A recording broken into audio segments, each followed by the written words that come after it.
ఆంధ్రప్రదేశ్లో శాంతి భద్రతలకు విఘాతం కలిగించేలా వ్యవహరించొద్దంటూ ఎమ్మెల్యేలకు చంద్రబాబు స్పష్టం చేశారు. ఏపీలో ఇసుక జోలికి ఎవ్వరూ వెళ్లొద్దని, ప్రభుత్వానికి చెడ్డ పేరు తీసుకురావద్దని సీఎం తేల్చి చెప్పారు. ఈ సందర్భంగా ఇసుక ధరల విషయంలో కొన్ని ఇబ్బందులు వస్తున్నట్లు పలువురు ఎమ్మెల్యేలు ముఖ్యమంత్రికి తెలిపారు. దీనిపై తగిన చర్చించి నిర్ణయం తీసుకుంటామని ఆయన హామీ ఇచ్చారు.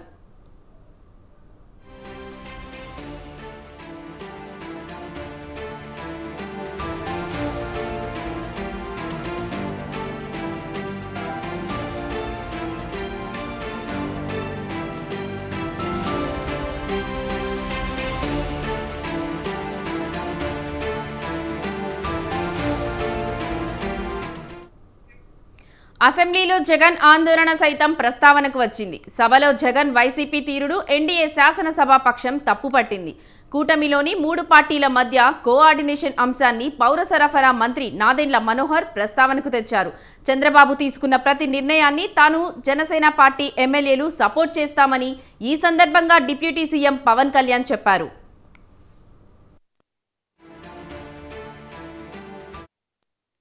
జగన్ తీరును తీవ్రంగా తప్పుబట్టారు డిప్యూటీ సీఎం పవన్ కళ్యాణ్. నెల రోజుల్లోనే ప్రభుత్వంపై విమర్శలు చేస్తున్నారని సీరియస్ అయ్యారు. గ్రూప్ తగాదాకు రాజకీయ రంగు పులిమి అవాస్తవాలు చెప్తూ కుట్రలకు తెరలేపుతున్నారని విమర్శించారు. సభలోకి వచ్చే ముందు పోలీసులతో గొడవ, గవర్నర్కు ప్రసంగానికి అడ్డుతగలమని ఎమ్మెల్యేలను రెచ్చగొట్టడం అతని అహంకార ధోరణికి నిదర్శనమన్నారు. ఎల్లకాలం అధికారంలో కొనసాగుతామనే భ్రమ నుంచి ప్రజలు బయటపడేసినా ఇంకా తానే సీఎం అనుకుంటున్నారేమోనని ఎద్దేవా చేశారు.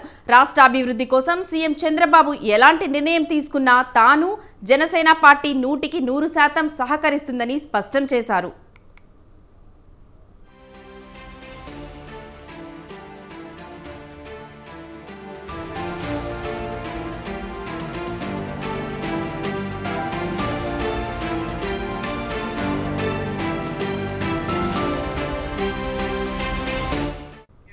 ఇదే అంశానికి సంబంధించిన మరింత సమాచారం మా ప్రతినిధి సంతోష్ ఫోన్లో అందిస్తారు. సంతోష్, చెప్పండి.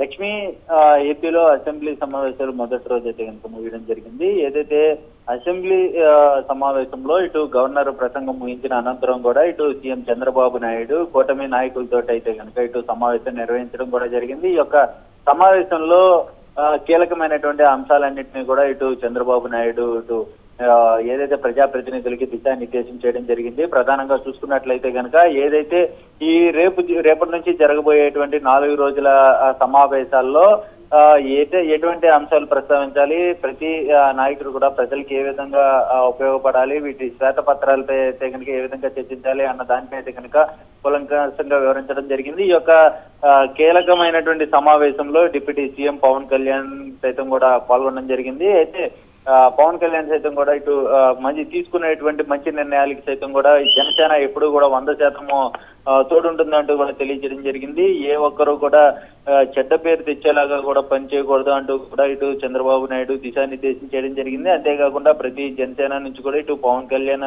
మాట్లాడడం జరిగింది. ప్రతి జనసేన ప్రతి ఎమ్మెల్యే కూడా ఇటు టచ్ లో ఉండాలి, ప్రతి ఒక్కరూ కూడా సబ్జెక్ట్ మీద అవగాహన తెచ్చుకోవాలి, ఎలాంటి కీలకమైనటువంటి అంశాలు చర్చించడం జరిగింది. అంతేకాకుండా ఇటు ఏదైతే ఇసుక అంశాన్ని ఇప్పుడు తెరపైకి తీసుకొస్తున్న నేపథ్యంలో వాటన్నిటినీ కూడా కవ్వింపు చర్యలు, అదేవిధంగా రెచ్చగొట్టే ధోరణిలో వ్యాఖ్యలు చేస్తే మాత్రం వీటిపై సరైన ఏదైతే ఎవరో కూడా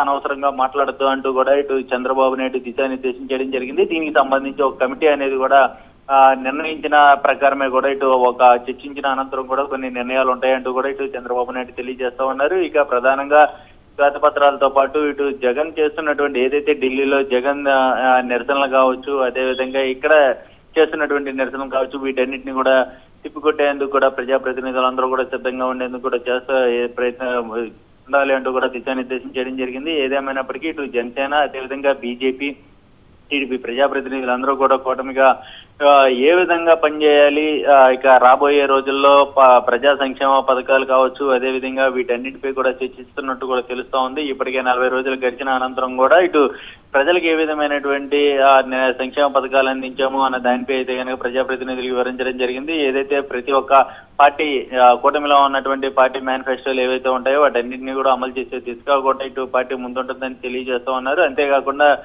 2029 లక్ష్యంగా కూడా ఇటు పూర్తి స్థాయిలో కూటమి అనేది కూడా పనిచేయాలి, ప్రతి ఒక్కరూ కూడా ప్రజలకు అందుబాటులో ఉండాలి, ప్రతి నెల పెన్షన్ పంపిణీలో ఇటు ప్రతి ప్రజాప్రతినిధి కూడా పాల్గొనాలి అంటూ కూడా కొన్ని కీలకమైనటువంటి అంశాలను కూడా ఇచ్చిన పరిస్థితులు కూడా ఏర్పడతాయి.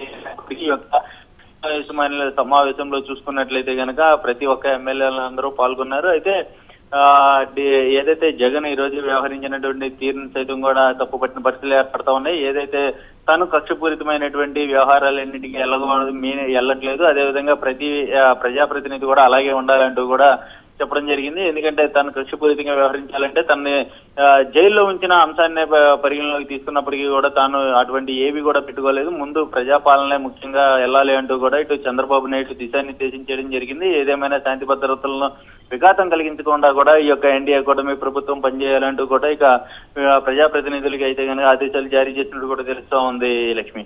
Right Santosh, thank you.